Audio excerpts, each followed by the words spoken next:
At 8:31 though, we're saying good morning to Daniel Harris. Daniel, good morning to you. Hi, good morning. Big win for Manchester United in the race for top four. It feels safe now on the back of that result. However, the injuries are beginning to stack up for them, so it's not plain sailing. No, I think it felt like when they've always, various points of the season, there have been games where you think if United win this one, it'll be really, really hard for them to make a mess of top four. And they kept not winning that key game that would have given them an extra game's difference away from the teams with whom they're competing. But the results at the weekend, I mean, Tottenham losing at home to Bournemouth doesn't suggest they're about to put the kind of run together that will see them retrieve the deficit on United. And similarly, Newcastle haven't, they played really well against United, but they haven't been playing that well generally. And they seem to have been kind of scraping by quite a lot in games. So with Tottenham playing Newcastle next weekend, although United are taken up with the cup, it does seem like top four is pretty much sorted. It would take a significant collapse. And you're right about the injuries, but they do still have enough quality and enough firepower, as we saw yesterday, I think. Daniel, talk to me about Anthony Dos Santos, not Anthony Martial, but Anthony rubs people up the wrong way. He fills a lot of column inches and airtime for ourselves as well. Maybe because his stats haven't been as good as United fans would have expected when he joined. And yesterday's goal ended a run of 6 games without a goal for him. But all of a sudden, his performances are kind of showing us why United paid so much money for him.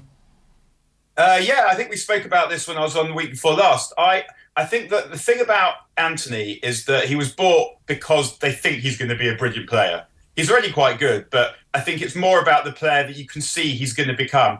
I've got this piece about Antony that I started writing probably 3 weeks ago, and I just haven't had time to finish it, explaining why I think he's good. And it feels like actually, in a sense, the way that he's performing on the pitch has almost overtaken me. Where if you've been watching Antony these last few weeks and you still don't think he's any good, then I'm not certain what you're watching, and you're probably never going to think he's any good. But what we're seeing from him is we're seeing great desire to run in behind and a greater desire to sometimes go on the outside. Of course, he's got that thing that he can do where he comes on the inside. And when you're so good at doing that, obviously you want to keep doing it because his ability to shoot from that kind of angle is brilliant.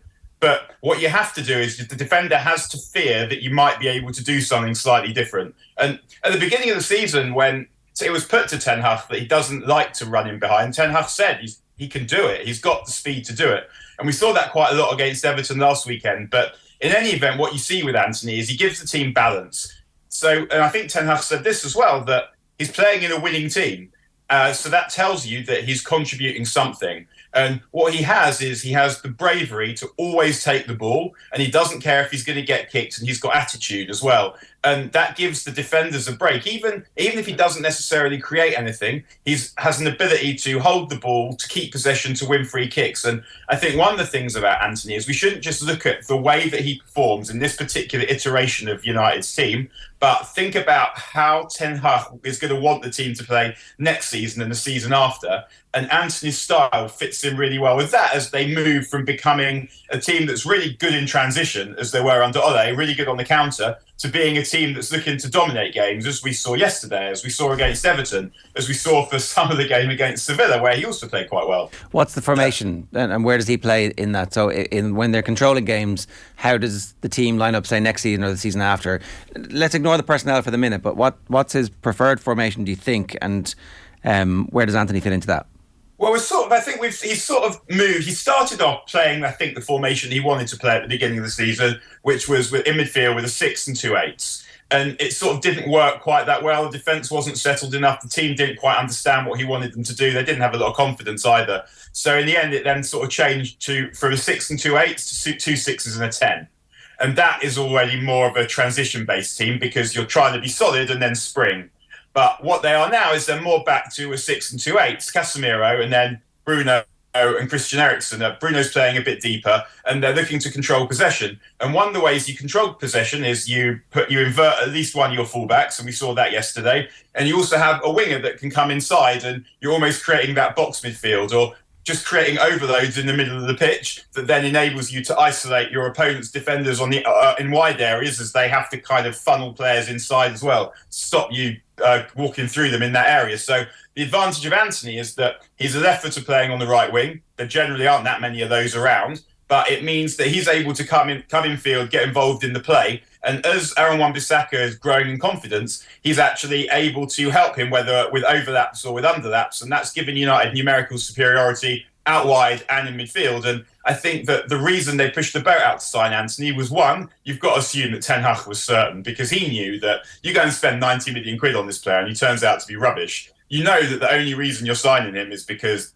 Ten Hag wants him so much. And so if Ten Hag is saying, I'm prepared to stake 90 million quid of my spends, and also a certain element of his reputation, because Antony has played for him before, so he knows exactly who that player is. I kind of always felt confident that Ten Hag knows A, more about football than I do, and B, more about Antony than I do. And I guess I didn't think that when David Moyes signed Marouane Fellaini, so it's not a foolproof system of deciding who's good and who isn't. But I think that Ten Hag knew how he wanted to play, and it feels like he thought that Antony was crucial to the way he wanted to play, and watching how United play, I can see that. And to bring it back to stats, which is what Colin said at the beginning, of course you want more goals and more assists, but the team is winning, and you can see the development in Antony's game as he's growing as a player, getting used to the league, settling in England, and getting more comfortable. So I think next season we'll see him improve again. Has the performance, Daniel, of the defence yesterday, the makeshift defence, albeit, allayed any concerns over the absence of the likes of Alessandro Martinez and even Varane for a lesser extent? Because Maguire and Lindelof, when you look at that team, you're thinking this is a Solskjaer or Rangnick back four, but yesterday's performance would perhaps give United fans a little bit of comfort? Not for me personally. I can't speak for anyone else. The way I see it is that Lindelof and Maguire are good players. They're good Premier League defenders. They are good enough to play for a team that gets into the top four. We know that because we've seen it. My concern with those two isn't their ability to play well enough at Forest away. Maguire started dodgily, but he played well after that. It's not their ability to make sure that you beat Forest. It's, I think, looking at this season and what's left, it feels like at some point, if United are reliant on those two in the Cups, then they'll let them down at some point. We've seen it. We saw it against Sevilla when they lost to Sevilla in the Europa League the last time in the pandemic season. And we saw it against Villarreal as well in the final that they lost. I mean, Maguire was injured and they missed him in that game. But I seem to recall that Villarreal's goal had quite a lot to do with Lindelof. And if you look at the games that are left, those two might be good enough for United to go and get a result in Sevilla. Against Sevilla on Thursday. Maguire's suspended for Brighton anyway, but I think from that game it will only be one of the max anyway, because as soon as Luke Shaw's back, I'd expect to see him play at left centre back, and it'll be one of the other two, because Ten Hag's been quite clear about that he sees Maguire as a right-sided centre back. Lindelof is that as well, really, and Ten Hag likes to have a balance with the centre backs, the left footer and the right footer, which is one of the reasons Shaw ended up there in the first place. So I think that those two, if United have to rely on one of those two against City in an FA Cup final, potentially, or maybe in the Europa League going forward as well, then that might be a problem. But in terms of finishing in the top four, we've seen that those two are good enough to do that, and that was when they didn't have Casemiro playing in front of them. So next season, or maybe at the end of this season, when Rashford is back fit, assuming he gets back before the end of the season, what would the ideal scenario be? Probably a better question is next season. It's going to be Rashford on one side, Antony on the other, and then a central striker. So the central striker is really the priority this summer? Probably. I think it depends a little bit. And one of the problems that United have is that as a final two fingers, the Glazers are hampering the summer plans by trying to scrounge a few more quid out of potential bidders. And we still don't know if they're really going to sell at all. So Ten Hag won't know exactly what money's available. I think that if Qatar take over, then presumably United can go and buy pretty much whoever they want in terms of money. So buying an expensive centre forward wouldn't affect the quality of the midfield player that they can buy. If it's someone different, or if it's still the Glazers, then you might have a slightly different equation. It looks unlikely that Jude Bellingham's going to come to United, but if United were able to get him, he'd obviously cost a load of money. You might then compromise on the centre forward slightly, because someone like Jude Bellingham, I mean, he's Brian Robson. You see, you spend all the money that it takes to get him, if you possibly can, I think. Otherwise, what we've seen in the last couple of games, and Ten Hag keeps hammering this point, he was hammering it at the beginning of the season, Anthony Martial is basically almost the ideal Ten Hag centre forward, because the kind of player that he wants, he doesn't want a scavenger or a goal scorer. I mean, I'm sure he'd like Erling Haaland if he could get him, because he's so good that, again, if you can get him, you just do. But Ten Hag's ideal centre forward doesn't really look exactly like Erling Haaland. It looks more like Anthony Martial in terms of style. Someone who can come short, hold the ball, retain possession, who also has the speed to run in behind, bring others into play, good finisher, can run with the ball. And Ten Hag keeps hammering this point. You can see he really likes Martial as a player. And just in the last couple of games, we've seen exactly why that is, because when you have that player, it just brings so much more out of the players to either side. You get much more out of the wingers. And also, if we've been watching the games, you can see that Bruno trusts him. The balls that Bruno's passing into Martial and then setting off, knowing that he might get some decent possession back, or that it might go somewhere when it then allows him to make a third-man run, is making a massive difference to the team. So it sounds like a ridiculous thing to say, obviously, because I feel like I've been saying it for so many years, but a fit and focused Anthony Martial is a really, really good player. The problem this season has actually been the fitness more than the focus. I mean, yesterday I couldn't believe what I was seeing, that United's first goal came from Anthony Martial scavenging possession high up the pitch. And that version of Martial is a really good player. So if United were able to rely on him next season, then they wouldn't necessarily need to spend the majority of their budget on a striker. But I'm sure that Ten Hag, ideal world, won't rely on that, and he will go and buy a centre forward, which again, I mean, the most similar centre forward who's on the market is either Harry Kane, but he lacks that little bit of gas, and United probably don't want to deal with Tottenham, and he costs a load of money. Or Ferguson from Brighton, who I'm sure you guys have a massive interest in, who also looks like one of those all-round centre forwards who doesn't have a weakness. The question is whether they would want to go and spend the kind of money that it would take to buy him when he might not be ready to compete at the level that United want. Or sometimes you go and buy these young players and you think that they're not ready, but they're young and they're brilliant and they just are exactly ready to go and get involved. We understand he's a Manchester United fan as well, Daniel, so that could help. Yeah, for sure. I'm sure that Brighton will be getting offers for him this summer. I think that if they're not offers from clubs of United stature, then chances are they would want him to stay, and he might want to stay because he knows that he doesn't need to take a step before going to an elite level club. He's good enough to go to an elite level club when he's ready. I think what you usually find with players is that as soon as those offers are available for them, they want to take them, because in football, you don't know what's going to happen.